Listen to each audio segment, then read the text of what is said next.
Thanks so much, everyone, for joining us. My name is Ryan. I'm the head of community here at the Startup Network. And today we are having a fantastic webinar for you called Master Your Product Strategy with our friends at Appomate. We're really thrilled about this one because product strategy is just one of those things that, when you're first starting you're a founder and you're first beginning your startup journey, it's something that's kind of a mystery. And so we're really, really fortunate to be joined by our friends here at Appomate. Amy is going to be leading us through the discussion today. But before we get started, I just wanted to kind of touch on a couple things that the Startup Network is doing. We have several events that we are looking to hopefully see you all at, whether it's in person or over the virtual sense as well. But tonight is one of them. We actually have a event called Founder Connect tonight, which is a way for our folks to more or less connect with each other and connect with investors as well as operators in the area. And it's a fantastic way just to kind of meet the community. And so if you are in Melbourne to this evening, please do feel free to give us a chance and show up at the Commons QV. I'll send a little link out a little bit later so that everybody can understand where it is and what's going to be happening. We do have pizza, so don't worry. We'll have pizza and drinks as always. And then besides that, we do have our pitch night at the end of the month. That is a special pitch night called Health and Wellbeing, but I think the actual title is Mind, Body, and Soul, and basically it's going to be concentrating on founders that are pitching their ideas around the health and well-being space. And last month we had a free form kind of pitch night, which was fantastic.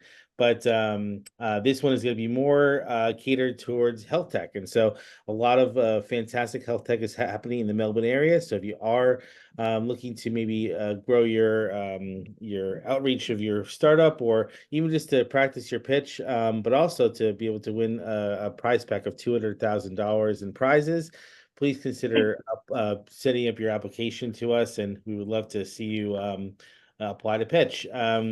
Last month, our winner was someone that was revolutionizing the trucking industry in terms of the way truck drivers adhere to hourly logs and safety considerations. And so we've seen all types of founders win our pitch nights, whether it could be someone that's focusing on AI deployment in large language models, all the way into someone that invented a new form of snowboarding pants for women. So a variety of different founders out there are in our community, and we'd happy to see you pitch to us at the end of the month.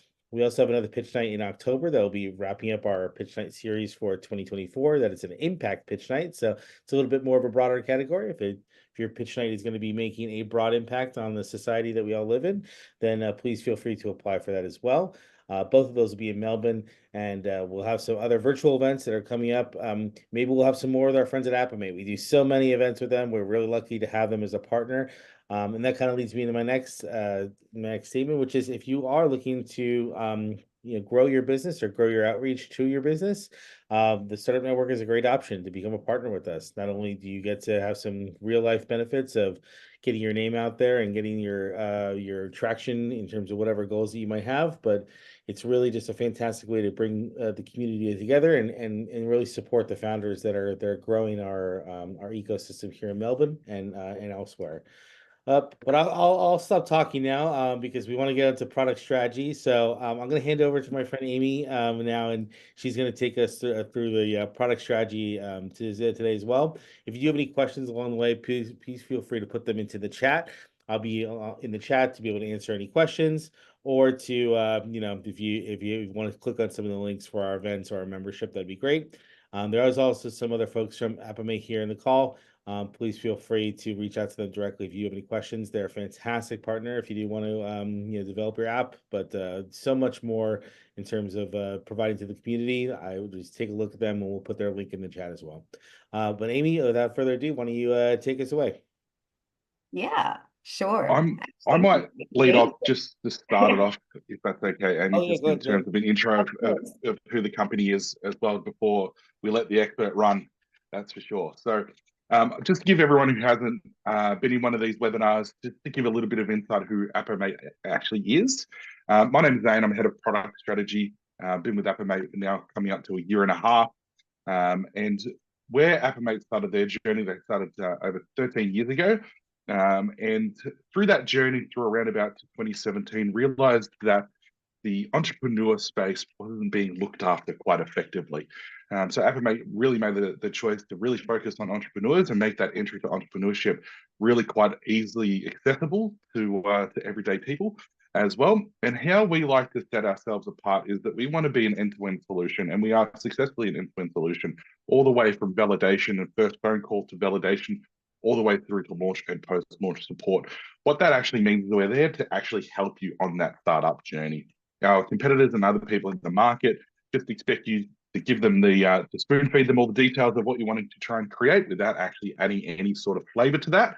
What we're there to do is trying to strategize with you. Hence, this is what Amy's going to go through and how we can offer that. And then to be able to build that success, even once you've launched into the ether, right, into the greater planet. So what we're there to do support is we can do post-launch marketing, we can help you find partnerships, we can help set you up for investment, all those sorts of things to be able to make your journey a lot easier. And with that, we're there to be able to strategize how we can pivot your business, how we can innovate your business, all those different sorts of things to be able to ultimately unlock the lifestyle and the potential that you really want to unlock. So for no further ado, I'll hand over back to Amy.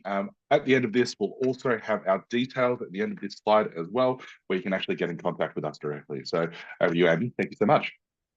Awesome. Thanks for that, Zane. Helped make my job easier on the Appomate slide that's coming out in a few slides. Awesome.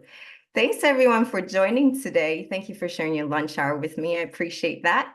Today, we're going to talk a little bit about product strategy, how to master it and craft a winning product strategy for early stage startups. And thank you for the invite from the Startup Network. It's a pleasure and an honor to be here. And a little bit about me. Welcome, Trailblazers. Welcome, everybody. Hi, I'm Amy Ho. I am the product strategist at Appomate. Now, this is giving away my age a little, but I've had over 15 years of experience in marketing. Over 10 years of that is in tech, various types of techs and SaaS companies, and over 6 years of that is in startups. And I consider myself kind of a multicultural person. I was born in Taiwan. I moved to Canada when I was 10 years old. I grew up there, got educated there, and started my career there. Spent a few years in the UK, European market, and also I'm based out of Sydney, Australia, where I've been working for the past 10 years or so. So that's a bit about me. And I'd love to hear where you are joining us from today. So if you want to, check in the chat and just tell us where you're joining us today. That'd be awesome. Go ahead. And thanks to Zane, this slide is very short and sweet. As mentioned, I'm from Appomate. Really, what we want to do is to help you get further faster. We have a lot of passion in working with founders. I'm working with founders, early stage founders. That's where we find all of that's where we operate best in that market. And we want to our vision is to make app entrepreneurship accessible, and our mission is to help founders succeed. And you can find us on appomate.com.au.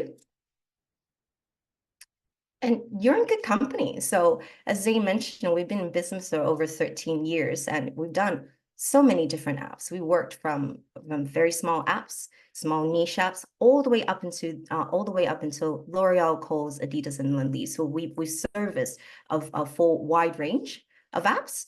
And some of the apps that you see on the top there, One Giant Mind actually has about 1 million users. One of our most successful apps to come out of our camp, and we're very proud of it. It's actually a free mindfulness and meditation app. It's actually really, really great. And I use it personally myself, so I encourage you to use it as well. We got some hospitality staffing pools, we got single parents dating apps, we got mood tracking apps, and we've done everything in between as well. So we'll certainly be able to help you out in your journey. Now, when it comes to product strategy, so many ways to do this, and each company will do it differently. Now, our philosophy at Appomate is trying to take out all the acronyms and the BS out of it, and just get straight down to sort of plain English and what we want to do. So together with you, we'll help you articulate the customer problem, which you have a brilliant solution to, in the form of your product, which is usually your app, whether it's a web app or whether it's a mobile app. will help you find the differentiation from your competitors and detail how and why your products will win in the markets that you'll be operating in. So really, that's what we do here. And I'm just going to quickly check the chats. Melbourne. Some Wollongong, some New South Wales people. Nice. Another one from Taiwan. Oh, hi, Cheryl. Oh, hi, Cheryl. Hi. Awesome. Argentina. Wow. Mostly Sydney and Melbourne. Excellent. Great. Thanks for sharing, guys. Appreciate that.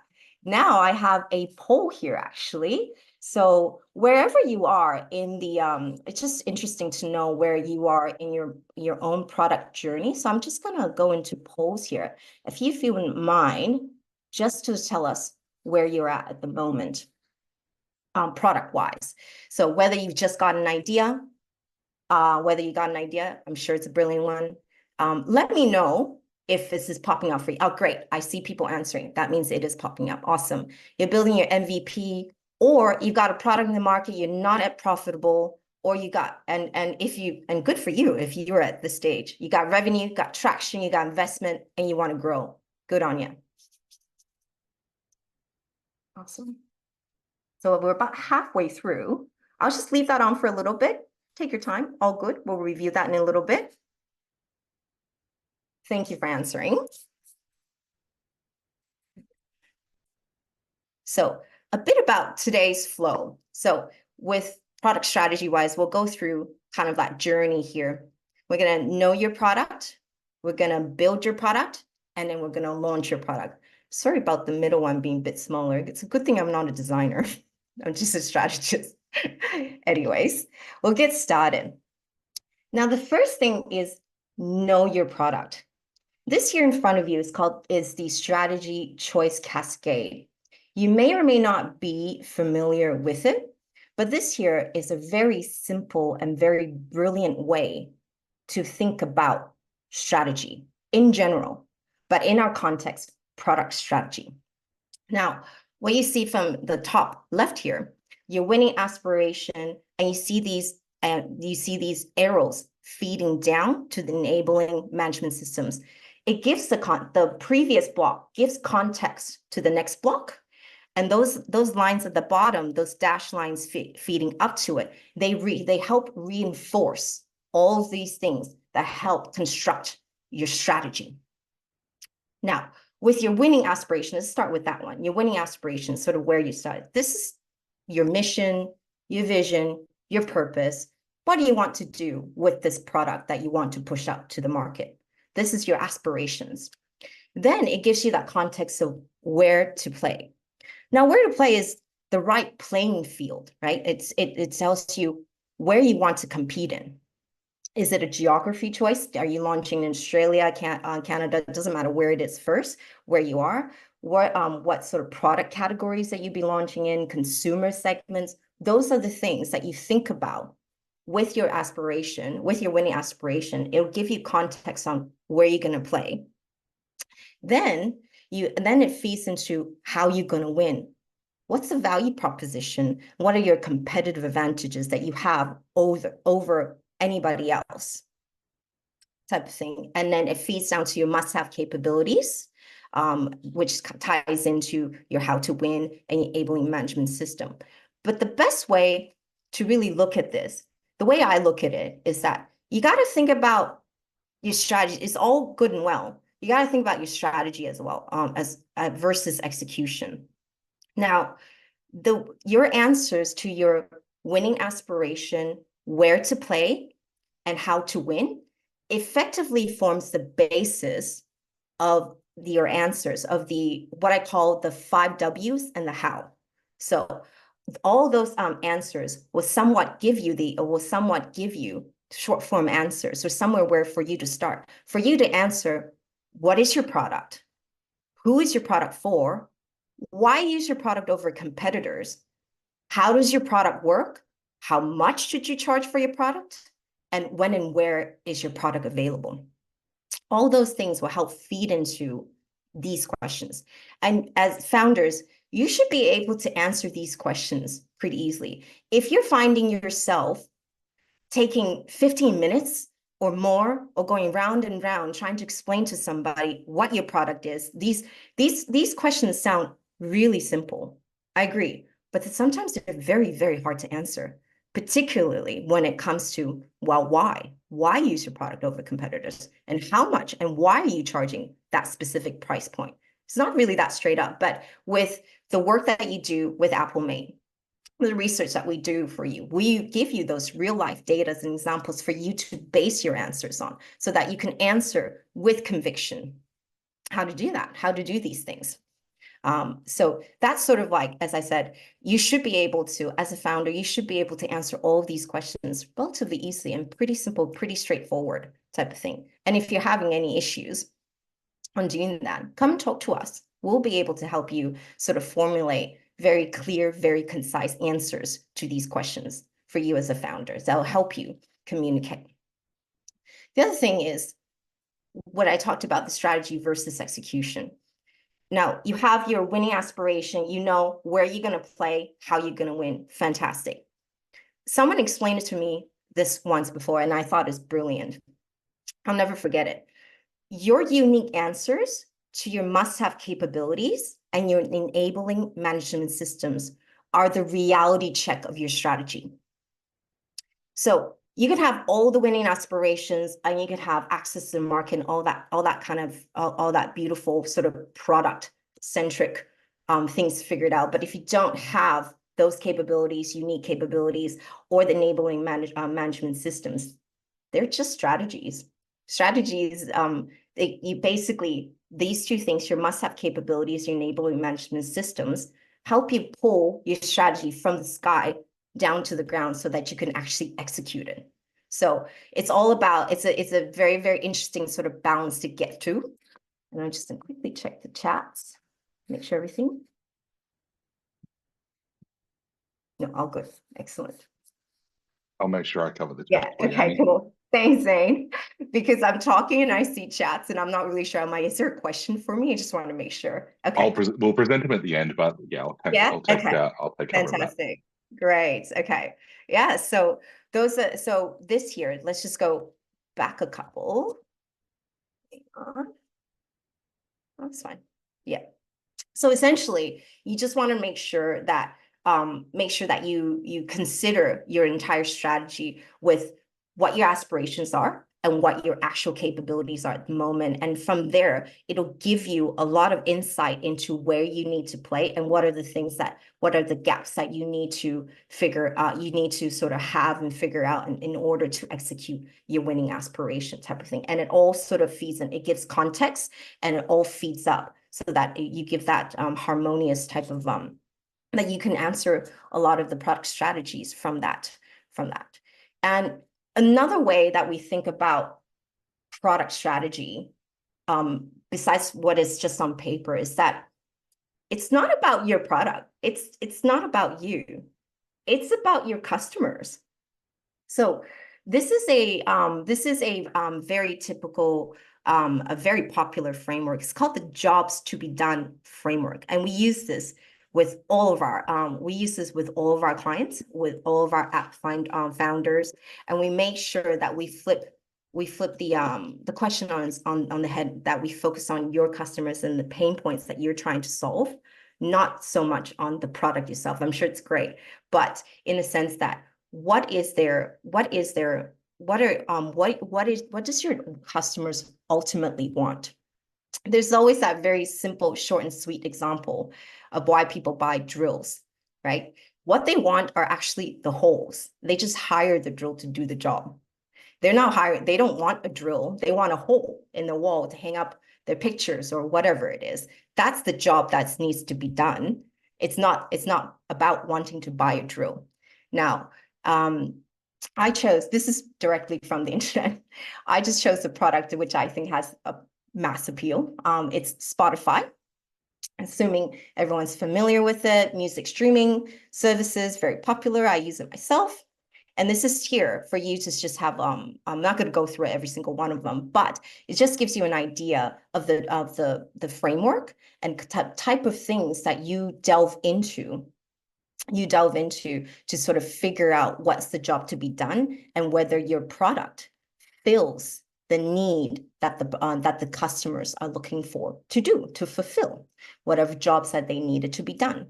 Now, very simply, for Spotify, really, the job is to find the right music vibe for working out, doing chores, partying, falling asleep, insert whatever task that is that the person is trying to fill. There are functional aspects to it and there are emotional aspects to it. The functional one is obviously very simple. It's to find music or artists quickly, to be able not search through and have the results pop up quickly so that you can get on with the music, get on with life. The emotional aspects is that you can match the song with your activity. There are personal dimensions that, whether you're working from home, you're running and studying, or in their social dimensions where you're celebrating, training, and dining. So this is actually a framework that pretty much from a product strategy wise, besides the strategy, the choice cascade, we also use this religiously within Appomate to sort of help you and give you that really clear view of what your customers want, rather than what your product is, whether your product can do or won't do type of thing. So that's the jobs to be done. Now that once you know your product and ideal customers, before you build your product, what you should be doing is that you should have a really good idea of your competitors. So you want to investigate your competitors and understand the markets that you'll be operating in. Just a fun one. Does anybody recognize Schitt's Creek? It's the excellent TV show, this GIF right here.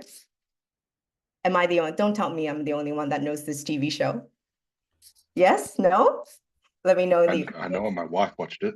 Oh, it's amazing. That's the only reason. Yeah, excellent. Sorry, Amy, I don't know it. What's that? I said, sorry, Amy, I don't know it. No, you don't know it. Oh, you should. It's okay. Well, maybe because I'm Canadian, so I connect with it. So it's from CBC Canadian Broadcast. Yeah, it's the best. Thank you. Thank you, Richard Middleton. I agree as well. It's a great show. It's hilarious. And I just love all the characters in it. Nothing to do with product strategy. I just love the GIF. And this year, build your product. It's about questioning your competitors, the markets, and all that stuff. So, 1 second. Excellent.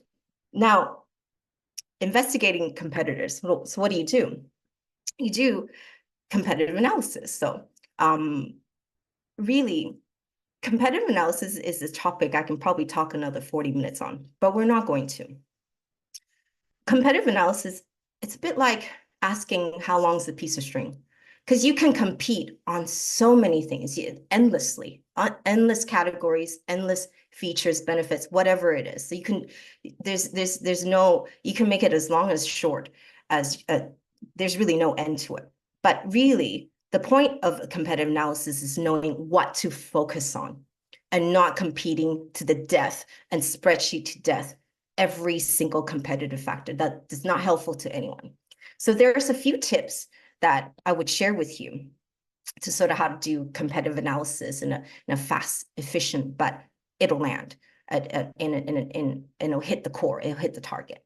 Now, tip 1, consider a broad scope of competition. Basically, any solution that can fulfill the same customer need.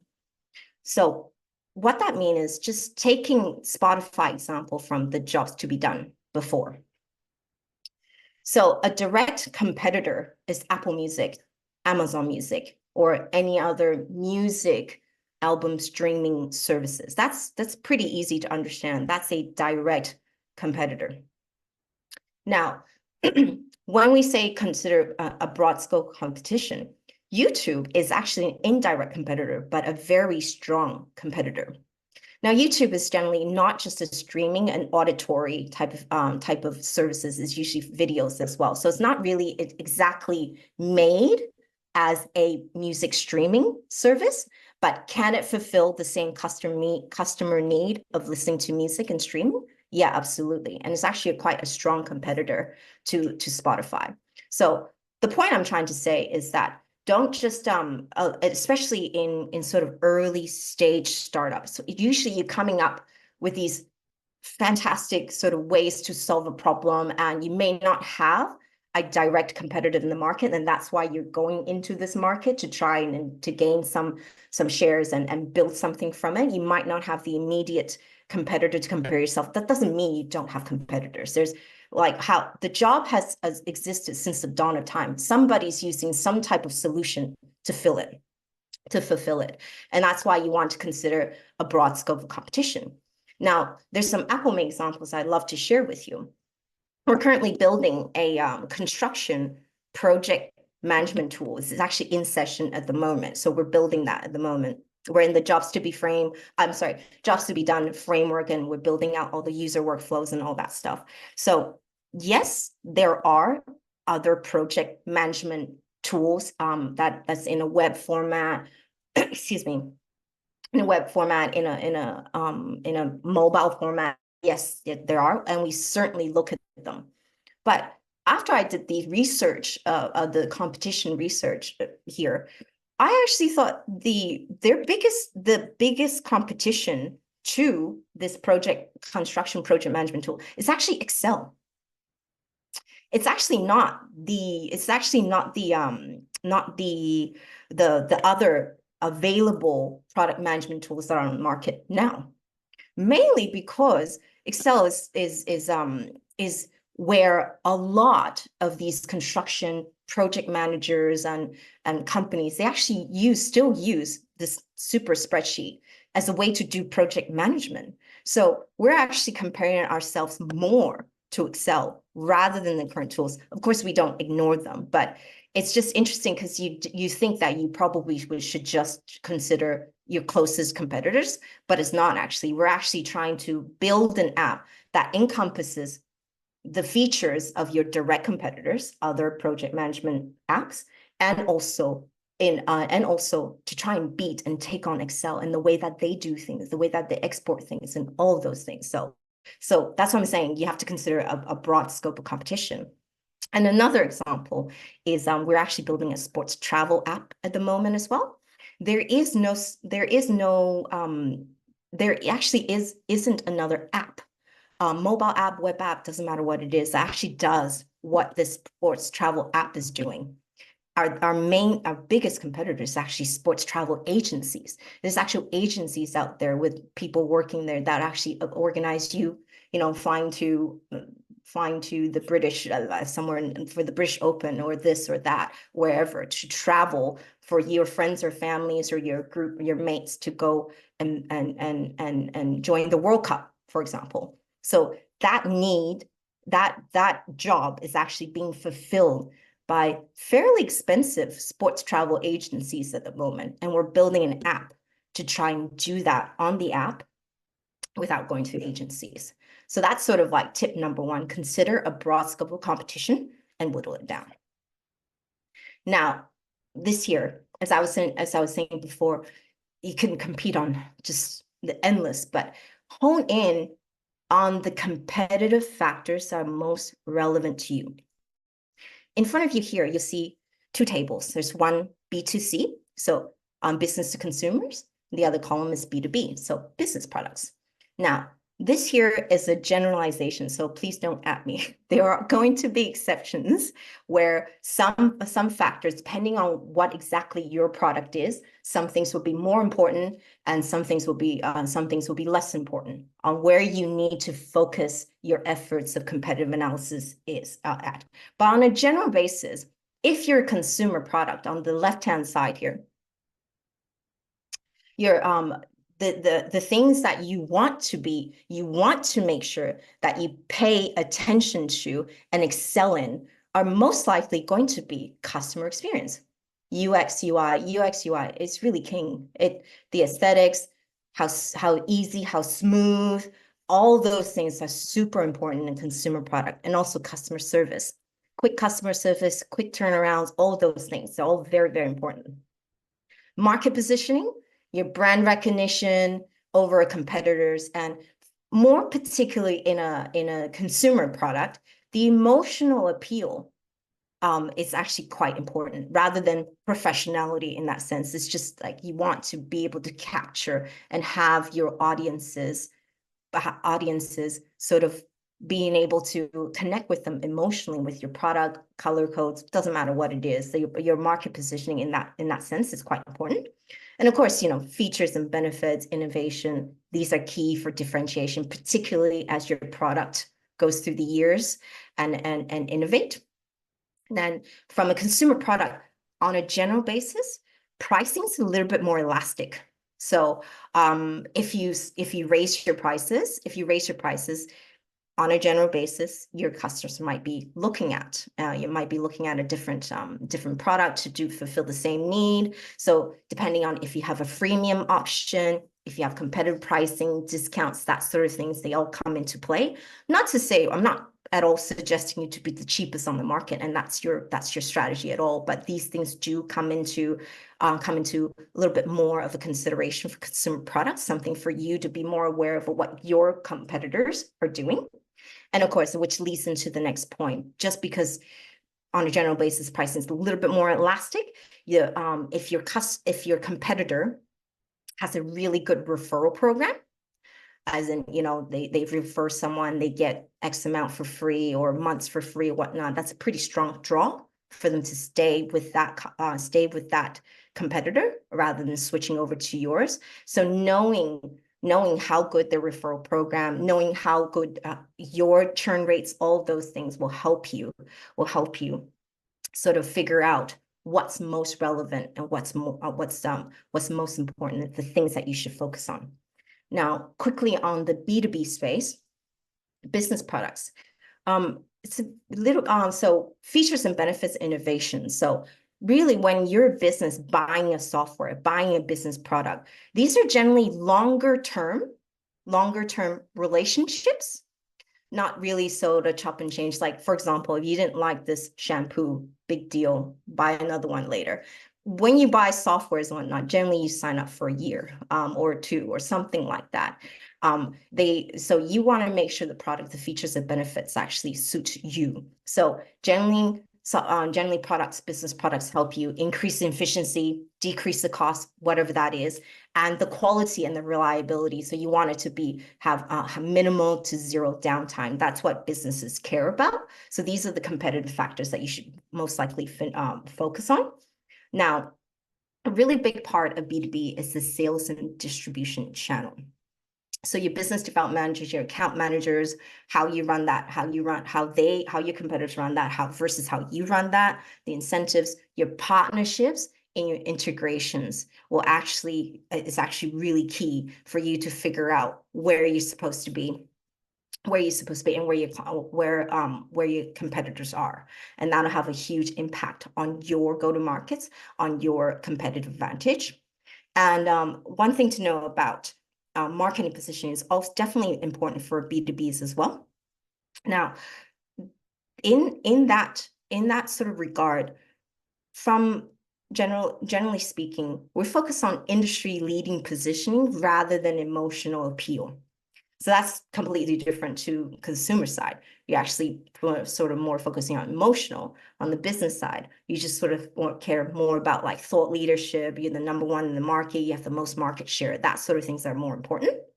And the financial performance and corporate strategy leaderships are, as I mentioned, these are generally longer relationships. So you want to make sure that the company that you're transacting with is not going to go down anytime soon, and that they are there to support you. They're there to honor their SLAs, whatever type of business partnerships that you have with them, and of course, their corporate strategy, leadership, their visions.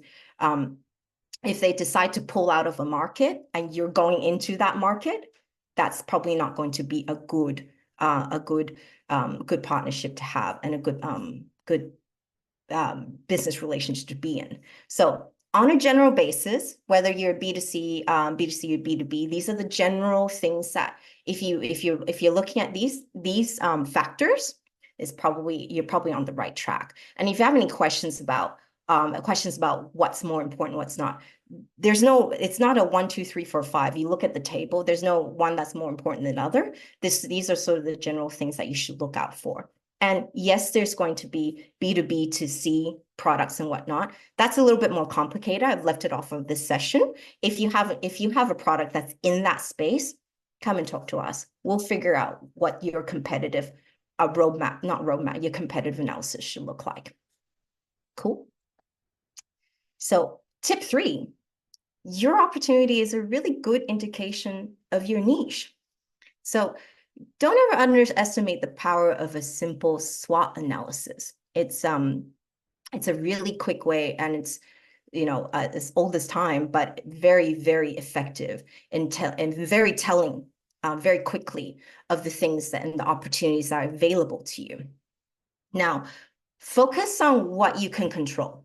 So your strengths and weaknesses are internal dimensions of things that you can control to some degree. You can keep building on your strength. You can close your gaps, your weaknesses, depending on, you have limited time, capital, whatever it is, you can make decisions and you can control that somewhat. You can plug in those gaps. Really, from the external perspective, your opportunities and threats, thoroughly capitalize on your opportunities. Threats, you definitely want to be aware of them, but that's probably the least controllable sort of segment of this SWOT analysis, because that's completely dependent on someone else. They can come up with a product that's completely similar to yours or different or better, or it doesn't matter. You can't really control that. But your opportunities are basically gaps in the market of where, in relation to where the market is now, those are the gaps that are not being fulfilled. And that's where you could go in and thoroughly capitalize based on where you are, where your competitors are. That's the part of your niche. That's a good idea of spend the most of your time on discovering opportunities and capitalizing on those. I'll give you an example of Appomate. We're currently working on this app as well. So ACC stands for, it's a long one, so I wrote it down, Augmentative and Alternative Communications. What it is for, so ACC is for people who don't have speech. So someone with a speech impediment that may not be able to speak to communicate. So they'll use sign language, that all sorts of things. There are apps on the market that help you say, oh, I'm hungry, I'm thirsty, whatever that is. So ACC apps are not new. They've been on the market for a very, very long time. Now, where we are at this app here is that we found this great opportunity to upgrade and fully digitize the app. But you're saying, well, it's already digitized. What I mean by that is that most of the ACC apps on the market, whether you've come across one or not, but we've downloaded all of them and we've seen them. We've seen what they look like. They look like they're built from the 80s or 90s or something like that. Have never been. The UI has not been upgraded. The UX certainly hasn't. And the pictures are on there. They look like they're for toddlers. Like they look, it'll appeal to young children for sure, absolutely. And I'm not saying it's not good, but there are a whole range of people that need ACC apps, and maybe not all of them want to use cartoons to communicate. So what we're building here is that we recognize an opportunity currently in the market right now to actually upgrade that whole vocab library, if you will, or the communication library, if you will, to be more modern, to have better better digitization and better imageries to suit perhaps someone a little bit more older, not 50s or something, but just being able to not look like a little 80s cartoon is the opportunities that we've identified as the biggest opportunities that we identify for our client. And that's the direction that we're going into. And he's totally fully on board. And we think that this is going to be a really, really great opportunity to sort of capitalize. So that's that. Now that's sort of the understanding your competitors part. Investigating competitors, so competitive analysis. The next thing you want to do is understand your market. This is your opportunity to carve out your niche. Your competitors will your competitive analysis will give you some insight to that. but understanding the market that you're going to be operating in or entering is going to be a huge benefit before you build your product. Now, there's a few tips to go on with that as well. Now, go beyond Google search or Chat GPT for that matter. Go beyond all of that. Do some customer interviews and surveys and get firsthand information instead of relying on search results and aggregate industry reports. You're going to do that anyways. Like it's a natural place to start. But I'm guessing if you're a founder and you've got an idea, you've got something that you've got your unique point of view that you want to share with the world in the form of your app, your solution, whatnot. You have some type of connection to the industry, to the problem that you're trying to solve and whatnot. And you'll have a network of people, whether it's your end users, someone's going to use your app in the end or whatnot, or people around you that would be happy to help you out, that would be happy to give you insights into how they would like their problem to be solved. Do them. Take advantage of that. You can do one-on-one interviews. We've done that. Like Appomate, we got a rentals marketplace app that we built, and so we launched it to the market, and it's actually got decent sign up. About 600 people signed up. But besides little family transactions in between the founders, no one's actually done a transaction on it before. So the rentals marketplace app is, for example, it's kind of like Car Next Door, where you rent your neighbor's car or go get or something like that. But it's for everyday items such as a whippersnipper, a lawnmower, something like that. Something you may not necessarily have in your home and you need to borrow it from time to time. So instead of spending $1,000 or more on that, which you don't use that much, you rent it. You can search by radius and whatnot and go and rent it. Now, what we did is that we actually did the surveys, we actually did the customer interviews, and we found out very quickly through that exercise that a number of trust factors was missing from the app that wasn't accounted for in the beginning when we done the app. So stuff like verified identification, like going through that just so that they can make sure that this is a real person that lives here, and that just to build that trust up. User star ratings, all of those things are the things that we quickly identified that would really be helpful and then and that would really move the needle, so to speak. And now we're in talks of adding those features within the app to start. So basically the interview just asked, what would it take, through various different questions, what would it take for you to do a transaction from the app?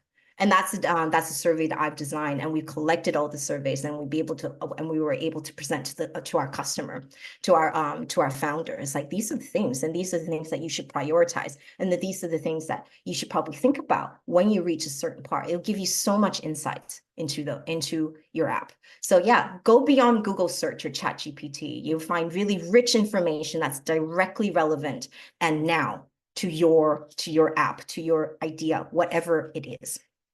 Now, tip number 2, test with a landing page. So if you already don't have one, so if you got an MVP and you're building it, or you just got a brilliant idea, doesn't matter what it is, from a pre-development perspective, a landing page, think of it's a web page, www.something.com.au. You buy a domain of your product name, whatever the app name it is, and really you put in some essential information on there. So it's kind of like a pre-order information page to help you gauge interest, and it'll also help you build a pre-launch marketing list as well, to help you sort of drum up that interest and get information and get responses from the market whilst you build your product.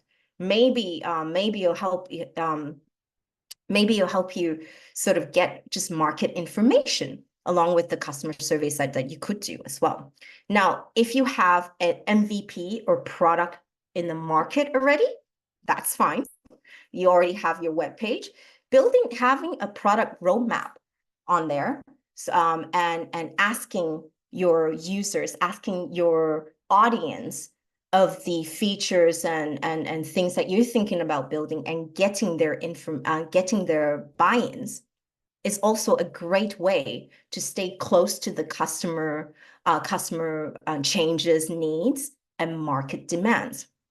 This help you keep chasing that product market fit. So no matter where you are, whether you have a product already in the market or you're just in pre-development, you haven't developed anything, a landing page is a great place for you to start. This way you can get market feedback even before you build the product, right? So and at Appomate, we can certainly help this. We can certainly help you with this. We do app design and app development. That's the main bulk of our thing. But like I said, like Zane said, we're your full service sort of strategic partner. This is actually part of our package. We actually build a landing page for you once you engage with us, so that we can actually help you get these so not waste of time, so to speak, before you launch your product, to start gaining some momentum. And once you have a marketing list, you can start engaging with them and all that stuff like that. So that's tip number 2, test with the landing page. Doesn't matter if you already have a product or not. And tip number 3, do you know your tam, sam, sum? It sounds like a delicious Thai dish. It's not. It stands for what you see here on the left-hand side, your total addressable market, and it whittles down to your serviceable addressable market and your service attainable market. Now, to do a really simple example, let's say you are developing a new lipstick for women between, and your target market is women between 20 to 30. Okay, so a simple way to calculate total addressable market. So if you take the global age of 20 to 30 females, say that's your target market, say that number is 1 billion.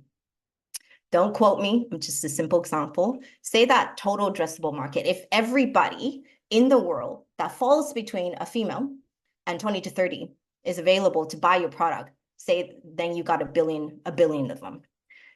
And then we start to whittle down again. Your service addressable market, say you're launching initially in Australia. Okay, well, that number goes down to, I don't know, 5 million. We've got 26 million maybe. So again, don't quote me on it, just a simple example. There's 5 million in Australia. That's your serviceable addressable market in Australia. That's assuming every single 20 to 30-year-old female wants to buy your product. Then you go down to your final one, which is your serviceable obtainable market. Is that some women might have their favorite, might not want your product, might not want to have lipstick, or they have their favorite lipsticks already, and there's no way you can convince them of anything else. And you take away all those ones that are just not in the market, not wanting your lipstick, you're left with the service attainable market. Say that's 3 million. So from that really, really large view, you can kind of estimate, and get some understanding of your product's potential and its reach globally. Australia, you can do this for USA, you can do it for whichever country that is. You can find information online on the markets, aggregate supports, all of those things. They'll help you sort of get you an understanding of where you're at. And really, the point of this exercise is to help you pinpoint your perfect audience. It helps you set acquisition goals, help you drive product innovation. Of course, once you know who's in your market, who's the ones that really, really most likely going to buy your product, use your product, download your app, whatever it is, it'll help you set up the right marketing messages to target them. So it's a really, really great exercise to do when it comes to understanding your market. Now, number 4, pricing strategy. People love to ask me this question, hey. So usually when I talk to founders, and they tell me about their app, they tell me about their ideas and this and that, blah, blah, blah. And at the end of the session, at some point, they all lean in and say, so what should I charge? Well, how much you could charge is a balance between customer willingness and what your competitors are charging. Really, from a startup perspective, when you're just starting out, your closest competitors are your best guide to determining your price point. Now that's it makes sense, doesn't it?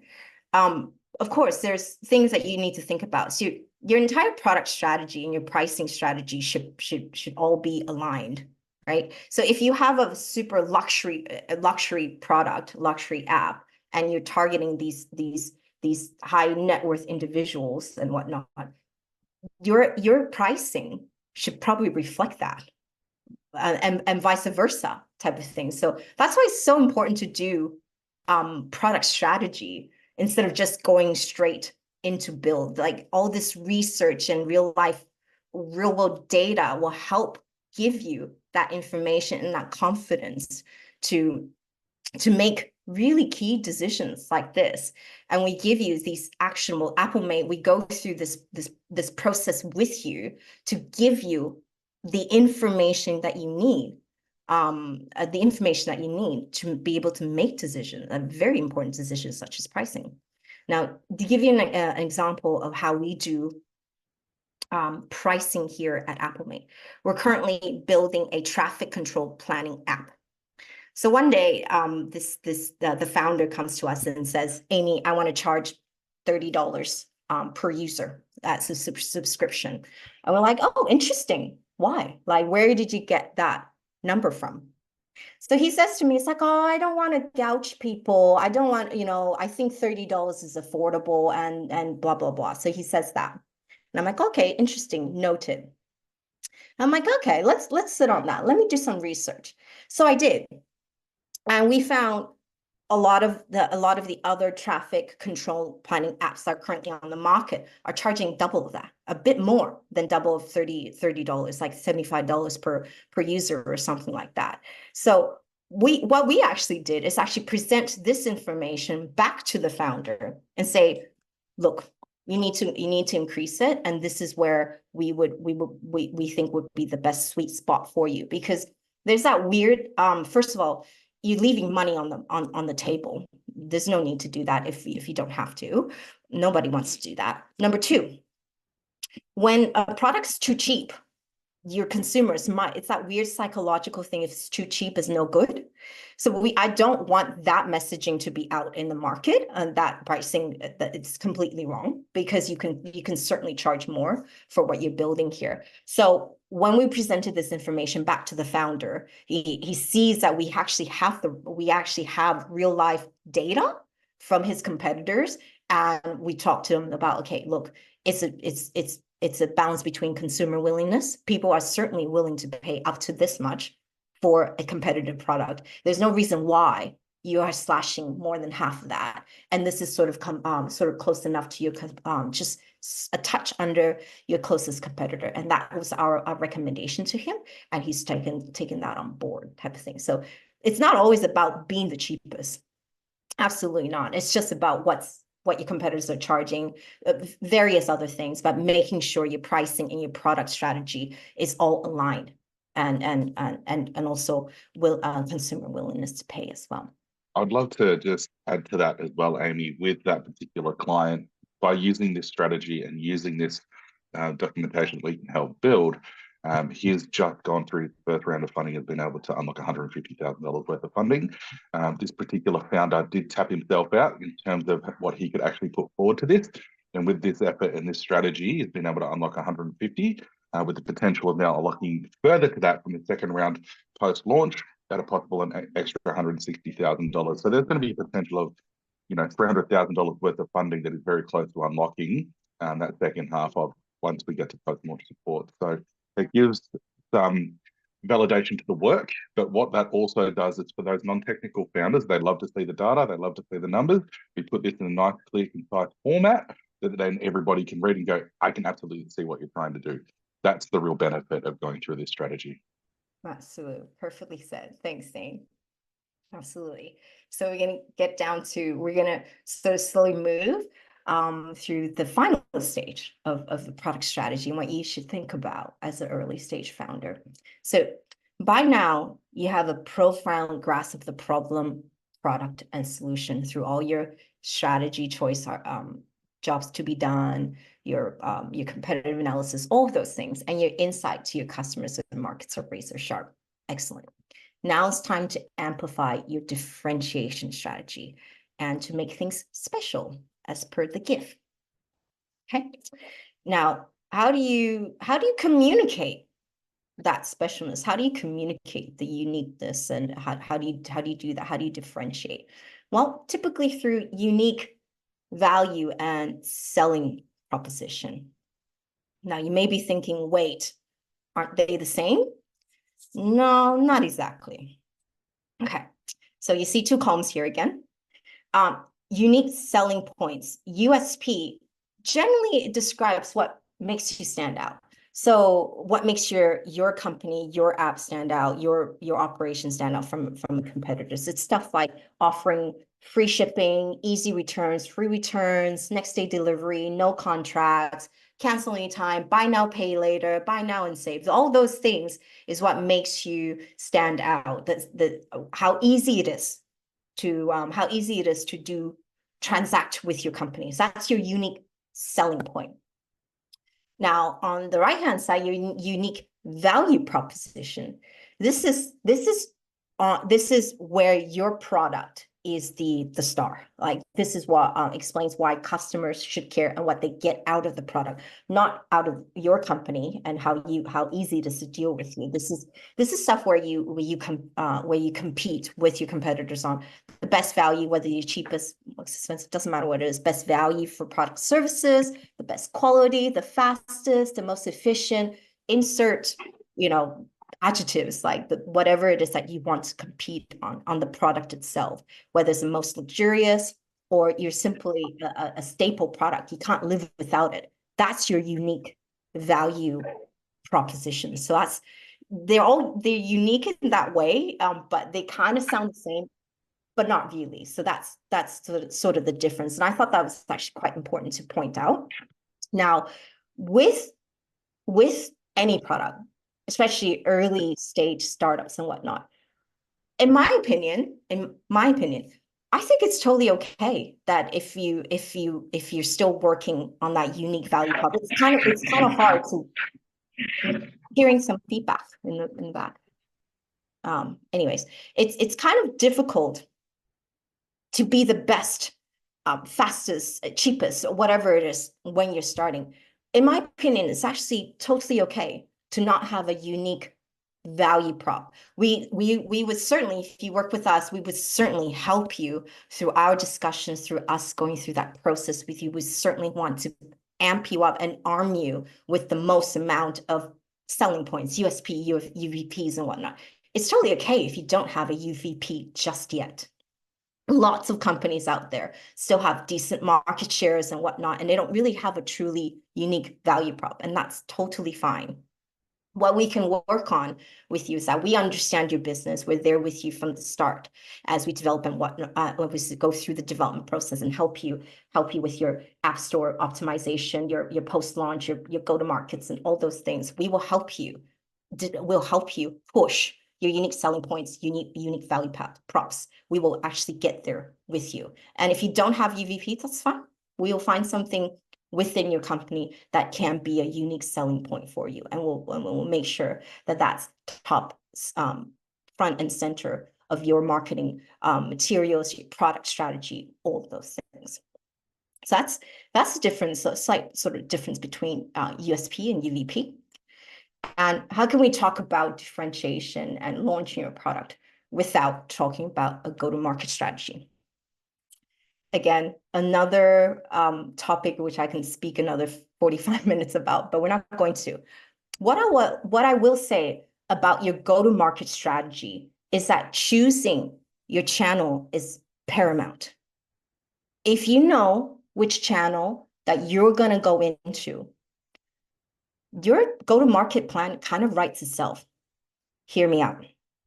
Okay, so let's take B2C and B2B. We'll separate these two because there's certain things that are just a little bit better and more suited for these two categories. Like, so if you take B2C, if you knew that you are doing a consumer product, you're probably most likely going to focus your marketing efforts online. Your social media, your app store optimization, paid digital advertising, affiliates, whatever. And you can look into influencer marketing once you grow, or you can launch with it, doesn't matter. So if you knew that you were going to target Meta, so Facebook, Instagram, and not so much LinkedIn or whatever it is, if you knew that those are the channels that you are going to for your go-to-market strategy, it kind of writes itself in the way that you'll know that you need this campaign, you'll need this type of assets, you'll need this type of communication schedule, you'll need this. It'll kind of write itself for you in that way for you, that so that it's not that hard to sort of determine what you need to do, what composes your go-to-market strategy. But as with anything else, the devil is in the details. That's why you need a go-to-market strategist, which is conveniently myself. I will also help you with my over 15 years of marketing experience, help you out with that.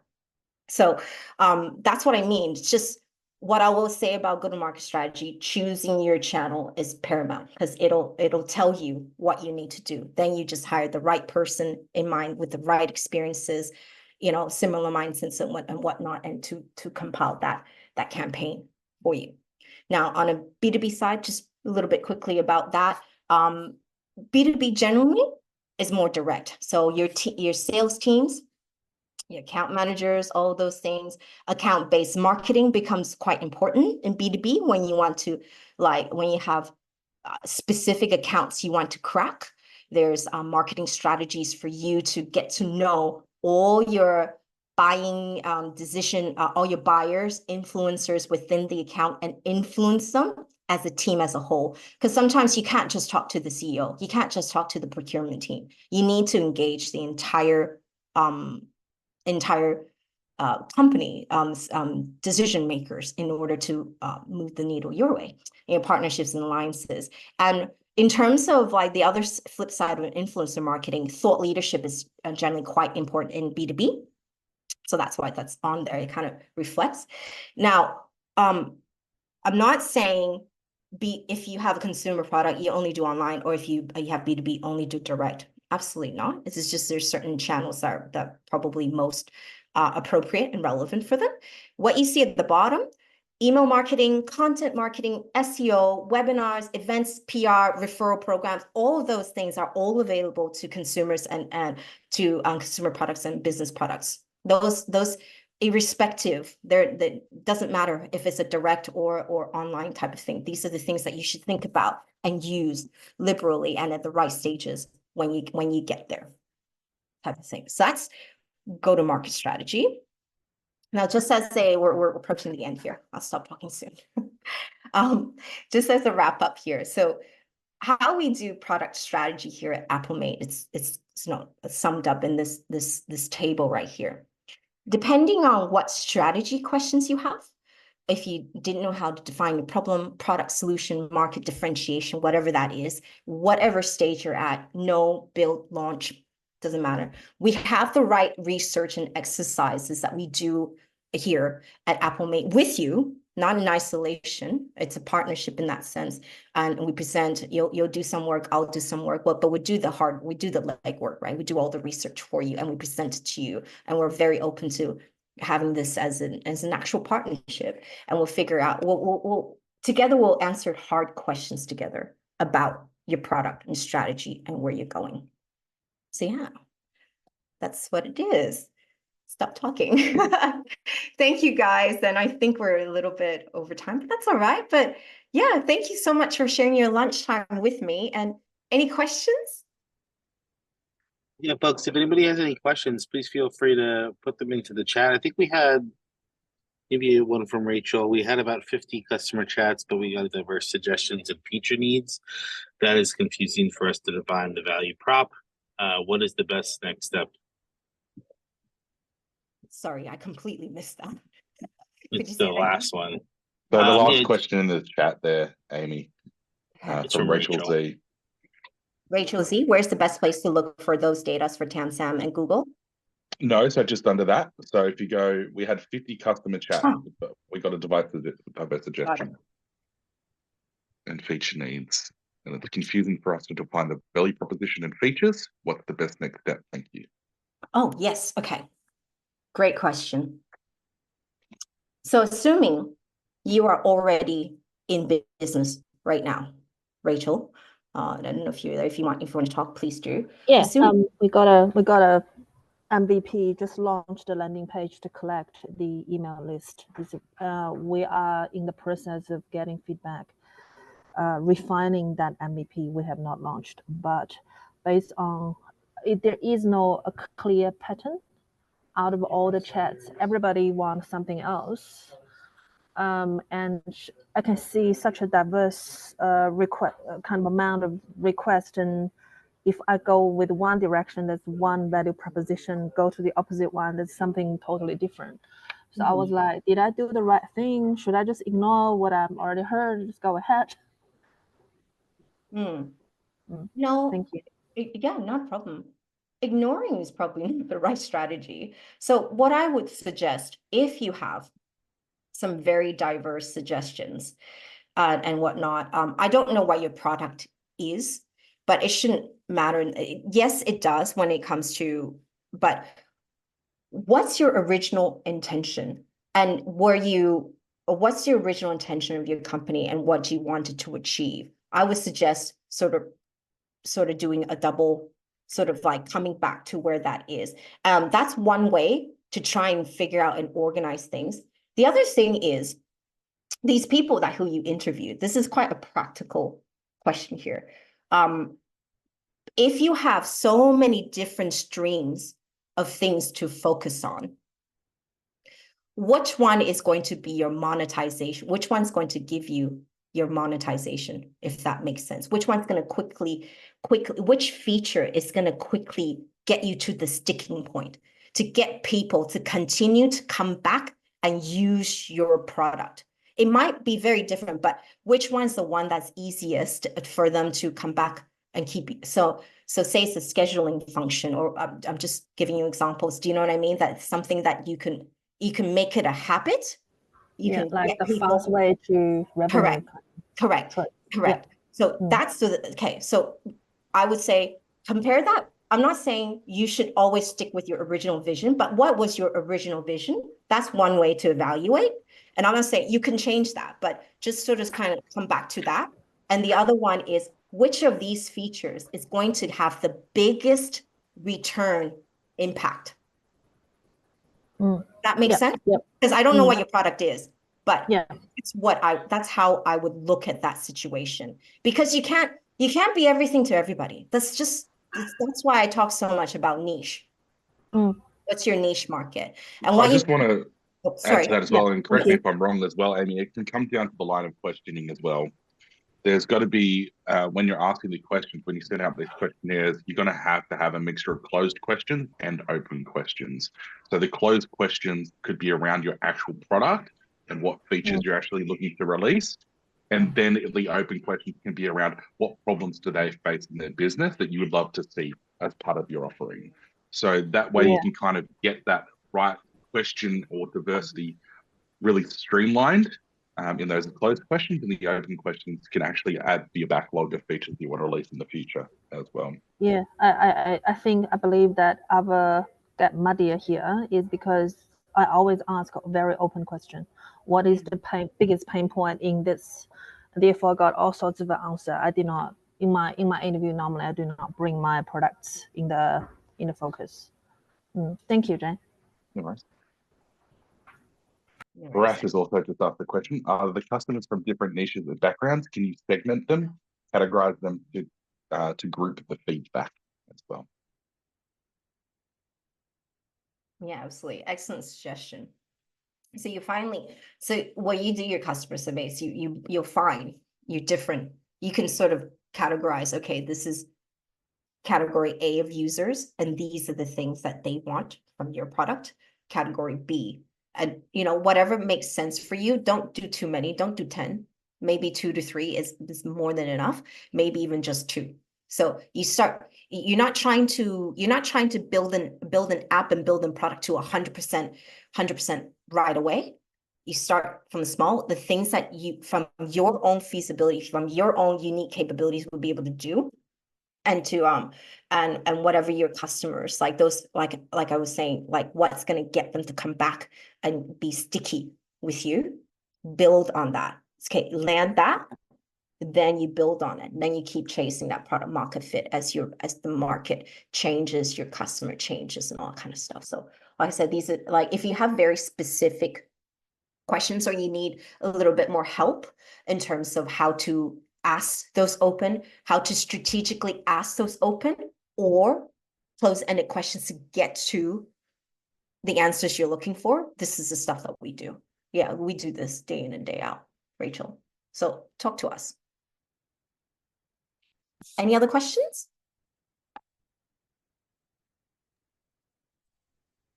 Beautiful. Well, that's it. Yeah, I think that's it. Well, thanks so much, Amy. That was really, really fantastic. I learned a lot as well. We're going to have obviously this recording available for everybody afterwards. And please, if you do have any questions, feel free to reach out to myself or anybody at Appomate. They have a fantastic team. Definitely cannot recommend them enough. But for now, we'll leave you to have a lovely afternoon. If anybody does want to join us tonight for our Founder Connect networking session, it'll be at the Commons QB. I put the link for the events in the chat, but I'll be able to send an email out later with the recording and with the information on all this good stuff. And I just wanted to say thank you to Amy again. It was really fantastic learning that we all had together, but it really delivered in a really easy to digest way. So thanks so much, Amy. That was really great. All right, cool. Well, I'll see everybody on the next one, and have a fantastic day, guys. Thanks, team. Appreciate the time. Bye. Thanks, mate. See ya. Bye.